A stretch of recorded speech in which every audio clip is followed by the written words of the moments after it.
가을 특별 새벽 기도의 마지막 토요일 새벽 주님 앞에 나오신 여러분 가운데 하나님의 큰 은혜와 믿음의 열매가 있는 여러분 되기를 축복합니다. 오늘은 청년구역이 다 오지는 못했지만 이렇게 특송을 하고 너무 감사하고 감회가 새롭습니다. 우리 청년구역을 위해서도 계속 기도해 주시기 바랍니다. 어제는 비가 내렸습니다. 오늘 날씨가 꽤 쌀쌀해졌죠? 네.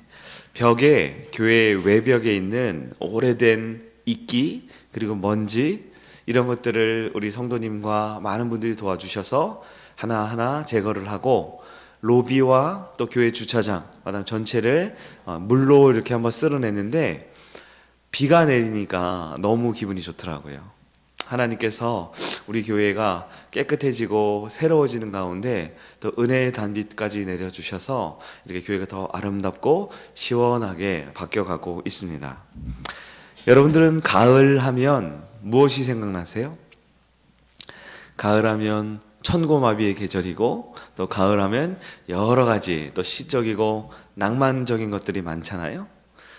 저는 운동을 좋아하기 때문에 가을 하면 가을 야구가 생각이 납니다.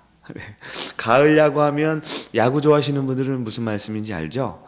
보통 정규 시즌이 있고요. 가을이 되면 이제 리그 상위 5개 팀이 모여서 이제 페넌트 레이스를 하면서 리그의 최강자를 뽑는 거예요. 마지막 결승전을 이제 한국 시리즈라고 하죠. 올해는 제가 개인적으로 좋아하는 이 기아 타이거스가 우승을 했습니다. 근데 이 야구를 보면요. 모든 스포츠가 그러하기도 하지만 이기는 팀이 있고 지는 팀이 있잖아요. 그런데 이 스포츠라는 것은요. 한 번 졌다고 해서 결국 끝나는 것이 아닙니다. 경기에서 졌다고 해서 실패했다고 실패자라고 말하지 않습니다. 올해 우승했던 기아 타이거스가 제가 보니까요. 우승을 했는데요. 정규리그 또 한국 시리즈 우승을 했는데요. 몇 번을 이겼냐 보니까 87번을 이겼더라고요. 시즌 내내 87승을 했습니다. 그러면 굉장히 많이 이겼다 생각되는데요. 그럼 패배를 몇 번 했느냐? 무려 56번을 경기에서 졌더라고요. 리그에서 야구를 제일 많이 이겨서 우승한 팀도 87번을 이겼지만 56번이나 실패, 즉 패배를 경험했다라는 것입니다. 스포츠에 있어서 절대 강자도 절대 약자도 없는 것 같아요. 1위 팀과 12팀이 경기를 해서 무조건 1위 팀이 이기냐? 그렇지 않습니다. 3번에 한 번은 적어도 마지막 꼴찌 팀도 1위를 이길 수 있는 게 스포츠 경기라는 것이죠. 야구는 공을 던지는 선수가 있고 공을 치는 선수가 있잖아요. 공을 치는 선수를 우리가 타자라고 하는데요. 그러면 타자들 중에 제일 잘하는 타자가 누구냐? 올해 보니까요. 우리 이 한국 야구 프로야구에서 가장 타율이 높은 선수가 이 기아 타이거즈에는 그 163cm 키가 아주 작은 김선빈이라는 선수인데요. 그 선수가 올해 타율이 3할 7푼이에요. 3할 7푼. 이게 무슨 얘기냐? 쉽게 말해 10번 타석에 서면요. 6번에서 7번은 아웃이 돼서 돌아온다라는 뜻이에요. 한 서너 번 정도 안타를 치는 겁니다. 근데 실제 비율로 보면 한 번 안타를 치기 위해 타석에 서면요. 작게는 한 5번, 많게는 한 10번 정도 투수가 공을 던지잖아요. 그것을 확률적으로 보면요.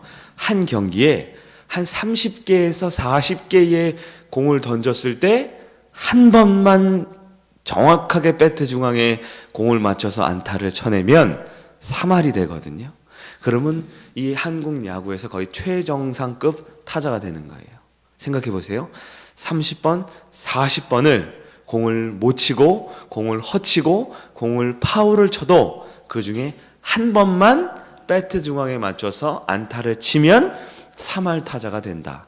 우리나라에서 가장 야구를 잘하는 선수 중에 한 명이 된다라는 겁니다. 무엇을 말하냐?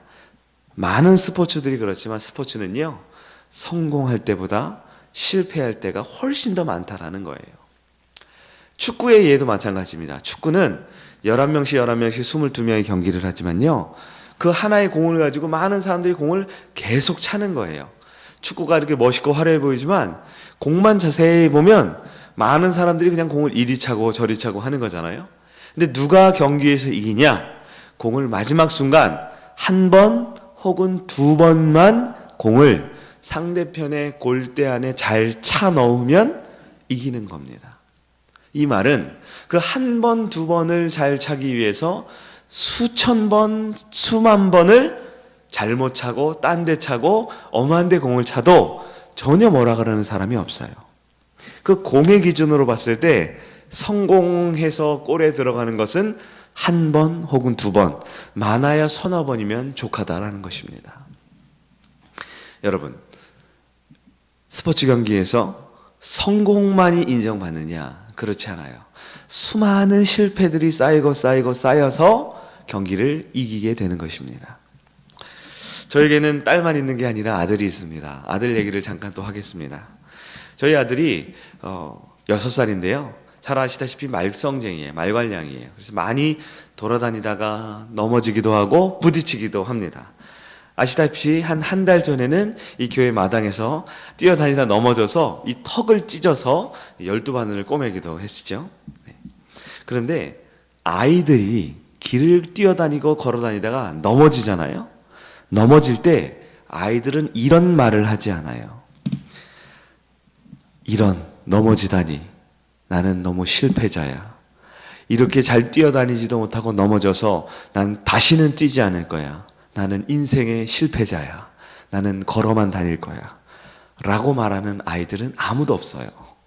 여러분 아이들을 보세요. 아이들이 뛰어다니다가 걸어다니다가 넘어지지요? 그 다음에 무슨 일이 벌어집니까?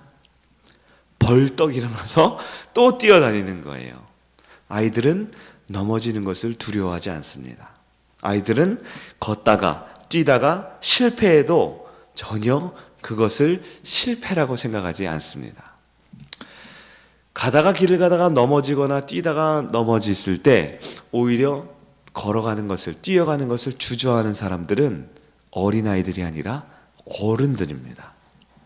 다 큰 어른인데도요, 우리는 걸어가다가 넘어지면, 뛰어가다가 넘어지면 다시 일어서서 다시 뛰고 걷는 것을 두려워하는 것입니다. 오늘 성경 말씀을 보면 베드로가 물 위를 걷기 시작했지요. 하지만 물 위를 걷다가 물에 빠져가는 것을 보게 됩니다. 왜냐하면 베드로는요, 물 위를 처음 걸어보거든요. 마치 어린아이가 처음 걸음마를 하고 어린아이가 처음 달리기를 하는 것처럼 베드로도 가다가 넘어지고 뛰어가다가 쓰러지고 물에 빠질 수 있다라는 것입니다. 오늘 성경은 우리에게 무엇을 말합니까? 베드로가 비록 물 위를 걷다가 물에 빠졌지만 그것이 우리의 눈에는 실패했어. 그것은 잘못된 거야. 어떻게 물에 빠질 수 있어? 라고 생각할지 모르지만 우리 성도들의 삶에는 수많은 믿음의 결단과 믿음의 한 걸음과 수많은 바람을 이겨내는 과정 가운데 때론 물에 빠지고 넘어지는 것이 다반사로 일어나고 있다라는 것을 말하고 있습니다. 그러나 여러분, 베드로가 물에 한번 빠졌다고 해서 우리는 그를 실패자라고 말하지 않습니다. 예수님께서 베드로에게 뭐라고 말하십니까? 물에 빠진 베드로, 너는 믿음이 없으니까 빠진 거야. 믿음이 없는 녀석, 한번 고생해봐라. 너는 인생의 실패자야. 다시는 물에서 나오지 마. 라고 하지 않으십니다. 우리 주님께서는 말없이 즉시로 가서 베드로를 건져주셨다라는 것이 성경의 기록인 것입니다. 사랑하는 여러분, 우리도 믿음 생활하면서 때로 실패할 때 같을 때가 있어요. 신앙의 삶을 살면서 넘어지거나 주저앉을 것 같을 때가 있습니다. 그러면 우리는 그것을 실패라고 생각을 하지요. 하지만 여러분, 결코 실패는 실패가 아닙니다.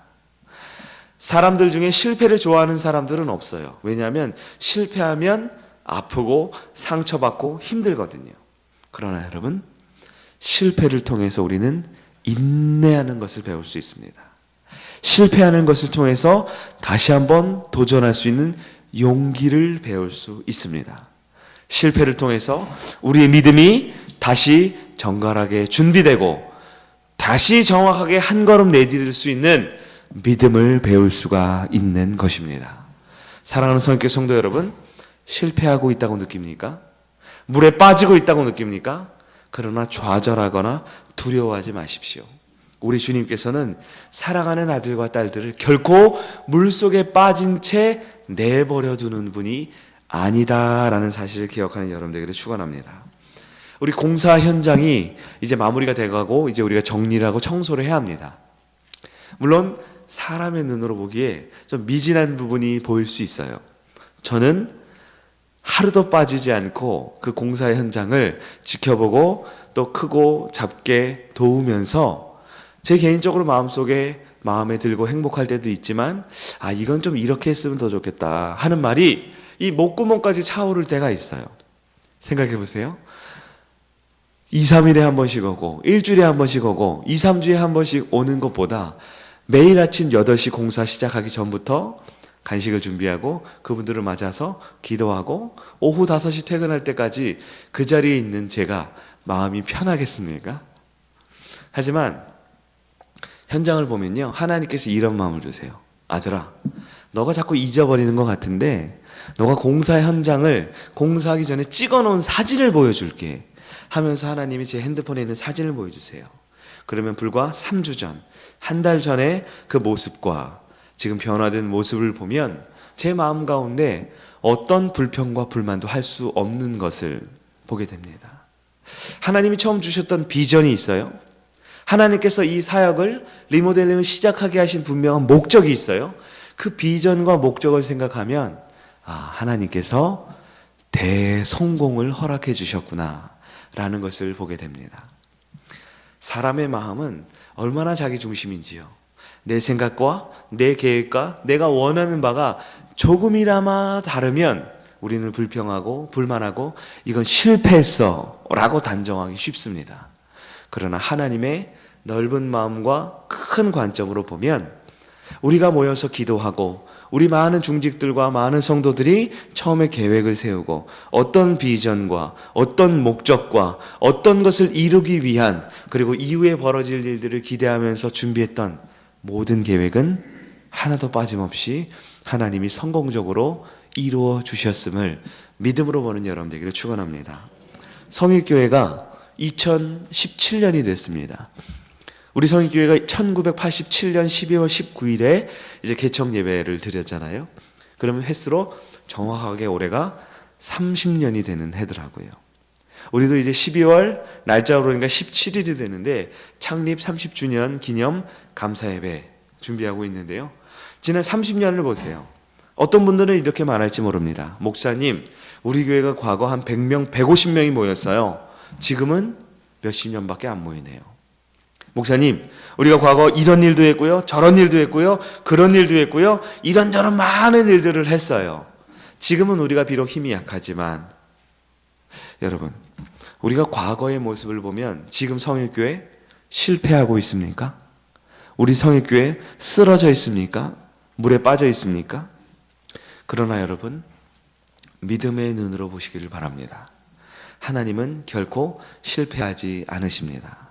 하나님께서는 새롭게 시작하시고 새롭게 은혜를 주시고 특별 새벽 부흥회를 통하여 또는 매일매일 예배와 매일매일 이 봉사와 현장의 이 아름다운 모습을 통하여 어느 때보다 더 아름답게 예배 받으시고 우리에게 은혜를 나누어 주시고 새로 시작할 수 있는 힘을 주시는 하나님을 믿는 여러분 되기를 바랍니다.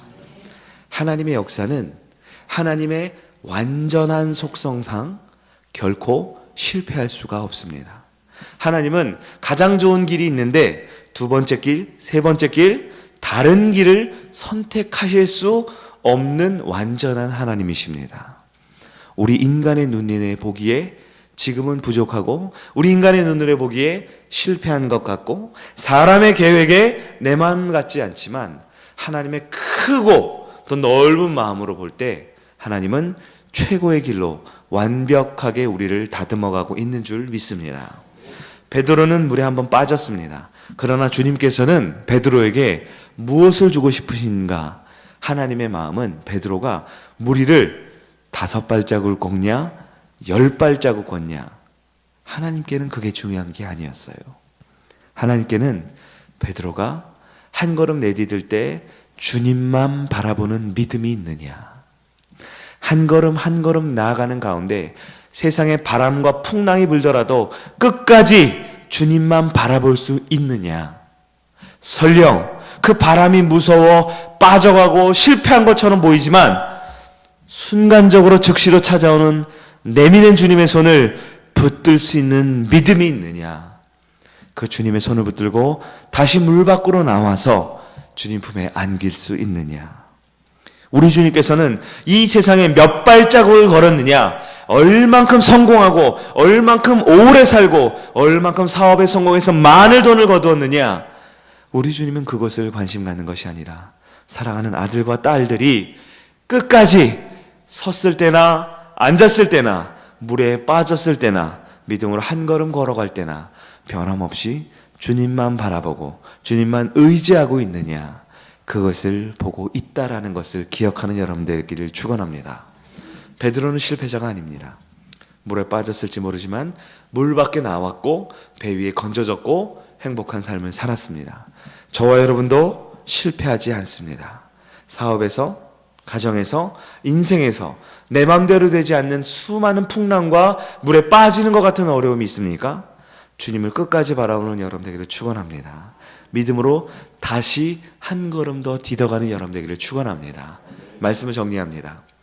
예수님께서 베드로를 건지셨죠? 베드로가 배 위에 안전하게 돌아왔습니다. 배 위에 올 때까지 베드로는 어떻게 왔을까요? 어떻게 왔을까요? 예수님이 안아서 왔을까요? 예수님이 이 초능력으로 베드로를 공중에 붕 띄워서 배 위에 올려놨을까요? 저는 그렇게 생각합니다. 아마 베드로의 손을 다시 잡아주신 주님께서는 베드로와 손을 꼭 잡고 베드로가 걸어온 만큼 다시 한 발 한 발 베드로와 함께 걸어서 배 위로 올라갔을 것입니다. 베드로는 기적을 한 번만 경험한 게 아닙니다. 주님의 손을 다시 잡을 때, 주님을 다시 의지할 때, 주님을 다시 바라볼 때 베드로는 다시 물 위를 걸을 수 있는 기적을 또 경험했다는 사실을 믿기를 간절히 바랍니다. 내 인생에 주님의 손을 다시 잡고 물 위를 또다시 한 걸음 걸어가는 기적이 우리의 삶에 나타나는 우리 모든 서울교회 성도님들 되기를 주님의 이름으로 축원합니다.